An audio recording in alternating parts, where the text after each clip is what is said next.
Bueno, hoy quiero hablar, esta mañana se mencionaba sobre cómo muchas patologías no son igual tratarlas en Estados Unidos que aquí en Sudamérica o en Centroamérica.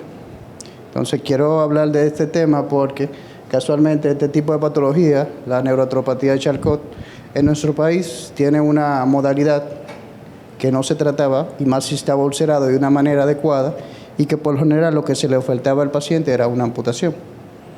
Entonces, quiero comenzar diciendo que no es lo mismo tratar una neuroartropatía de Charcot en República Dominicana que en México o en Bucaramanga.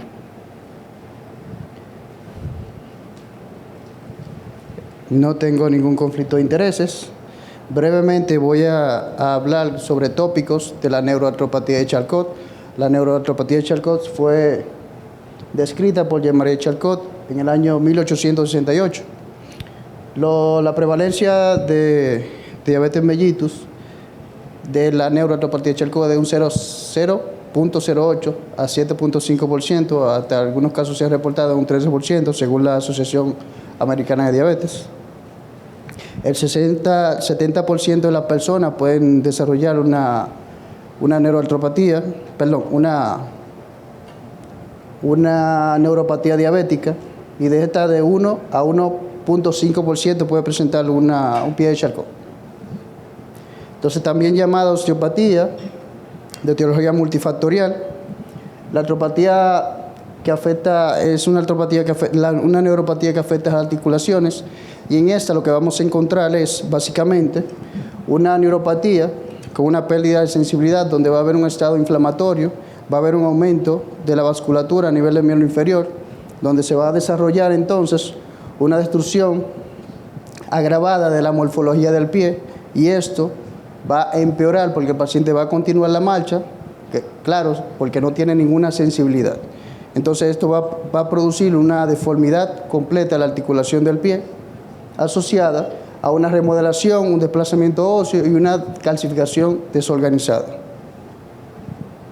Entonces, esta es la fisiopatología de la neuroartropatía de Charcot. Vamos a tener una neuropatía sensitivo-motora. En esta vamos a destacar lo que es la pérdida de sensibilidad protectora, la pérdida de sensibilidad vibratoria. Vamos a tener una debilidad muscular y un pie equino.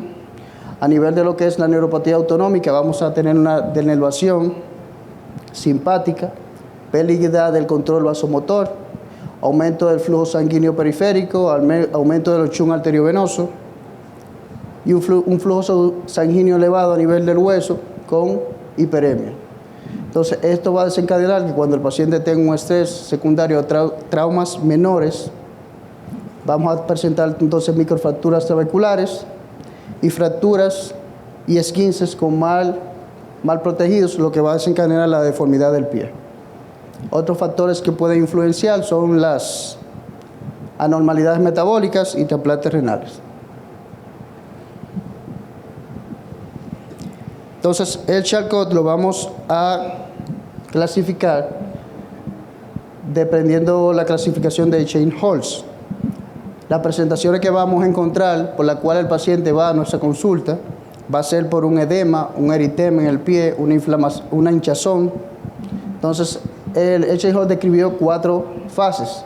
La fase 0, donde va a haber aumento de temperatura, va a haber un edema, un eritema y mínimos cambios a nivel radiográfico. Por lo general, cuando al paciente se le hace la radiografía, en las primeras etapas no va a haber cambios. La fase 1 va a haber una osteopenia, erosión, fragmentación ósea y luxaciones. En la fase 2 vamos a tener una disminución del edema, vasodilatación y fusión ósea, y en la fase 3 ya vamos a tener ya una fase de reparación final, osificación florida y rigidez del pie.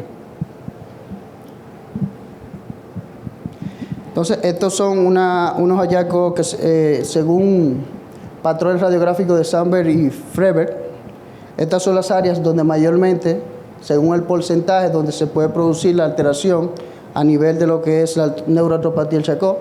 En un 40% se producen a nivel de la deformidad, a nivel de la articulación del isfrán, 30% de Chopard y así sucesivamente. Entonces, ¿cómo realizamos el diagnóstico de un Charcot? En este caso, el enfoque a nivel de lo que es el Charcot ulcerado, lo más importante es la historia clínica. Por lo general, el paciente que nos llega con un Charcot ulcerado va a presentar niveles elevados de hemoglobina 1C. Por lo general, el tiempo de diagnosticado de diabetes va a ser de 2 a 15 años. Claro está, al momento que evidenciamos que tiene la úlcera, el paciente le hacemos la clasificación de St-Elian y ya los otros métodos diagnósticos que nos van a confirmar el grado de la lesión del Charcot va a ser el termómetro infrarrojo. Por lo general, al momento que le colocamos el termómetro, el pie que está afectado va a tener por lo menos 2 grados por encima del pie contralateral, si no es bilateral, claro está. Vamos a tener la radiografía, la tomografía y la resonancia magnética. Entonces, en este caso nos quisimos enfocar en el paciente ulcerado y basándonos en esto, ese paciente entonces le vamos a comenzar el tratamiento mediante este algoritmo. Si el Charcot no llega agudo con una úlcera, verificamos si tiene infección. Si tiene infección, entonces claramente tratamos la infección, no colocamos yeso. Luego que se trata la infección y si tiene algún tejido desvitalizado, entonces realizamos antibioterapia, desbridamiento, volvemos a reevaluar. Luego que se controla, entonces sí colocamos yeso de contacto total. Luego que el paciente presenta una mejoría, una consolidación del Charcot, entonces ya pasamos a un calzado. Si el paciente tiene una deformidad en el pie que necesite cirugía, entonces pasamos a cirugía. Entonces, basándonos en esta premisa, en nuestro país, como le dije al principio, la neuroartropatía de Charcot con úlcera, lo que se le ofrecía era una amputación. Entonces, quisimos implementar este algoritmo terapéutico en esos pacientes que nos llegaban a la consulta ambulatoria de nuestro centro hospitalario, el doctor Francisco Moscoso Puello, para tratar de disminuir y darle una calidad de vida mejor a nuestros pacientes.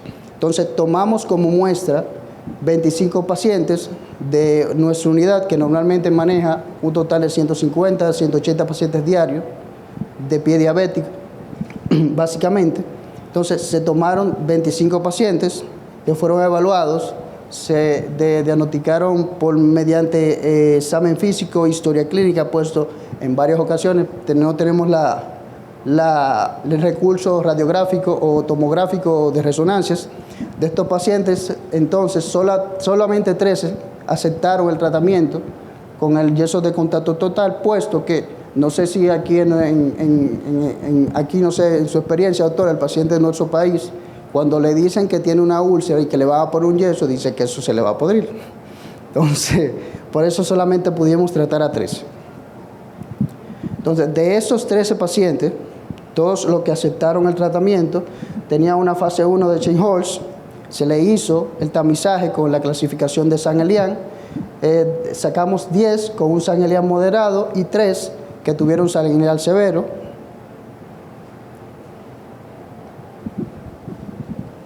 Entonces, de esos 13 pacientes, el tiempo de cicatrización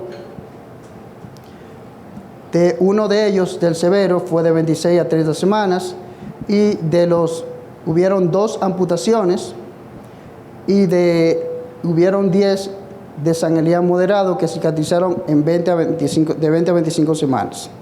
Entonces, quiero traer a colación uno de los casos que fue el de mayor importancia, que fue un St-Elian severo, que pudimos salvar, que en este caso fue un masculino de 56 años de edad, con 12 años de diagnosticado de diabetes, tenía una fase 1 de Chern-Hals. Al momento que se hizo la evaluación, un patrón de Sanders y Freeberg de un número 4, dígase que era a nivel de la articulación subastragalina, tenía una hemoglobina 1C de 9.6 y un año de evolución de la úlcera. O sea que podríamos considerar que este era un paciente con un Charcot crónico agudizado. Le hicimos la evaluación de St-Elian, tenía 22 puntos, severo. Comenzamos tratamiento. Cabe destacar que en nuestra consulta ambulatoria de nuestro hospital, a estos pacientes se les hace cultivo de secreciones, en la mayoría siempre salen con bacterias multiresistentes. Entonces, como nos enfocamos en el cierre de la úlcera y el paciente no tenía, a nivel de lo que era sistémico, un foco infeccioso que nos pudiera impedir darle un manejo con la terapia de yeso de contacto total, decidimos tratar sin antibioterapia, solamente con curaciones, con soluciones hiperoxidadas con pH neutro, y reevaluando cada vez que el paciente iba a un seguimiento.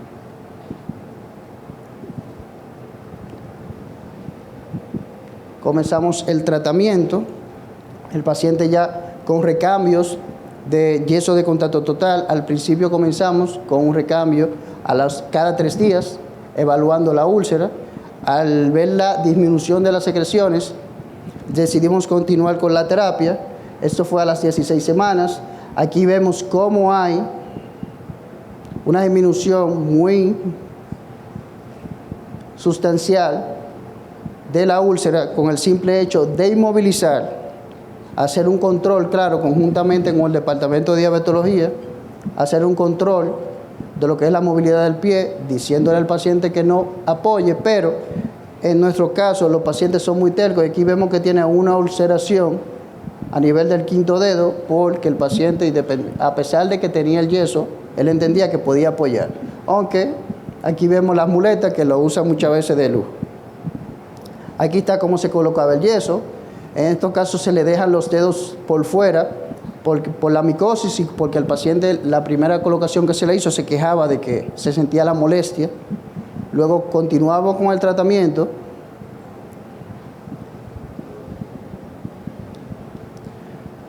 Aquí vemos ya las 25 semanas, 13 puntos de San Elian, hemoglobina 1C en 7, y ya vemos cómo ya tiene casi, recordemos que esto fue un seguimiento a 6 meses, ya vemos cómo tiene casi un cierre total de la herida.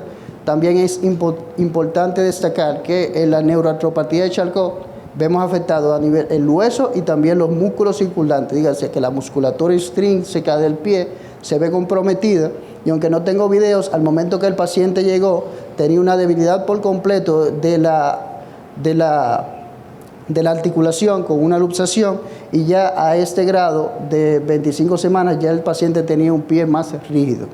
Entonces, las consideraciones que tenemos que tener con la técnica de yeso de contacto total, a diferencia de otras que conocemos, como el molde de contacto total, que no tenemos en nuestro país, y muchas veces también con lo que es la bota Walker, es que en nuestro país, lamentablemente, el sistema de salud, por lo general, este tipo de terapias no se le ofrece a nuestros pacientes, y que si no tenemos otra opción terapéutica que es simplemente un yeso, entonces el paciente puede caer en lo que es una amputación, pudiendo salvarse con una técnica como esta. Entonces, ya viendo esto, aquí está el seguimiento. Cuando lo recibimos en noviembre, una de las evaluaciones en marzo, y ya en mayo, el paciente ya tiene casi una cicatrización por completo. Claro, como todos sabemos, en la neuroartropatía de Charcot, el seguimiento en estos pacientes para presentarle una mejoría por completo es de 6 meses a 1 año, o quizás hasta 2. Ya luego el paciente, en su proceso de seguimiento, se le ofertó la colocación de yeso de una bota Walker, y ya al final el paciente se nos desapareció porque no pudo comprarla. Entonces, algo que no expliqué en el proceso, que lo tuve que hacer con otro paciente, es como las consideraciones que tomábamos en cuenta al momento de colocar el yeso de contacto total. Aquí tenemos un paciente también con un Charcot que tiene una deformidad con desviación articular. Lo que hacemos es, este paciente no tiene úlcera, pero sí lo tomé como muestra para explicarle el proceso de colocación del yeso. Limpiamos la piel, colocamos una crema a base de óxido de zinc y vitamina A para protección, y también porque el paciente por lo general se queja de que le pica mucho el yeso. Colocamos, porque no tenemos el fieltro protector, ese ya en nuestro país, colocamos abundantes gasas en los puntos de presión, y tratando de compensar la deformidad, colocamos doble capa de yeso, de algodón, y luego colocamos el yeso. Normalmente utilizamos 4 o 6 capas de yeso para darle una fortaleza, y que si el paciente apoya el pie, entonces el yeso no se pueda destruir. Entonces, lo que quiero dejar al final de esta presentación es que a pesar de que no contamos en nuestro país con los recursos necesarios para ofertarle una mejoría a estos pacientes, si tuviésemos suficiente voluntad en sentido general, tanto institucional como individual, casi siempre tendríamos medios suficientes. Gracias.